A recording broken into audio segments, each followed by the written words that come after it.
2026-এ মুখ কে হবেন, শুভেন্দু অধিকারী না শ্রমিক ভট্টাচার্য? আমাদের কোনো মুখ নেই, আমাদের কোনো মুখোশ নেই।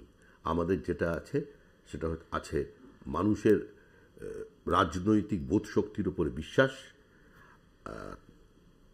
তাদের সচেতনতা, এবং তারা এটা বুঝতে পেরেছেন যে এই নির্বাচনটাই হবে বাঙালি হিন্দু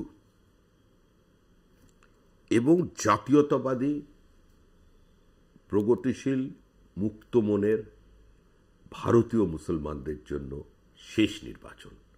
না হলে আমাদের বিধানসভার ডিজাইনটা জম্মু কাশ্মীরের বিধানসভার মতো হয়ে যাবে। তো এটা অস্তিত্ব রক্ষার প্রশ্ন। 1946 সালে যে পরিস্থিতি সুরাবর্দী তৈরি করেছিল, আজকে তৃণমূল কংগ্রেস সেই পরিস্থিতিতে বাংলাকে এনে দিয়েছে। খালি ধর্মতলার দিকে দাঁড়ালেই দৃশ্যমানতা, কোথায় আমাদের সৌন্দর্য? আমরা ফিরিয়ে আনবো, আমরা অনেক কিছুই ফেরাবো।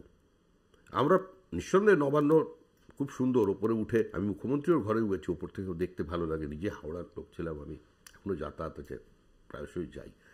কিন্তু আমরা রাইটার্সে আসবে মুখ্যমন্ত্রী, অবশ্য সুন্দর। আরে কেন মুখ্যমন্ত্রীর ঘর ভালো লাগবে না? মুখ্যমন্ত্রী সুন্দর। আমি গেছিলাম, একবারই গিয়েছিলাম, উনি আমায় নিয়ে গিয়েছিলেন সর্বদলীয় মিটিং থেকে, ওখানে বসে চা খেয়েছিলাম, খুব সুন্দর দেখতে উপর থেকে লাগে। কিন্তু আমাদের মুখ্যমন্ত্রী 2026 কি ওই ঘরে নিজেকে দেখার ভাবনা? আমি কোনো দূর দূর দূর পর্যন্ত এ ধরনের কোনো অভিলাষ, এ ধরনের কোনো ইচ্ছা, এ ধরনের কোনো এজেন্ডা না পার্টির আছে না আমার আছে। তবে আমি বলছি 2026-এ আমাদের মুখ্যমন্ত্রী রাইটার্স থেকে রাজ্য পরিচালনা করবেন।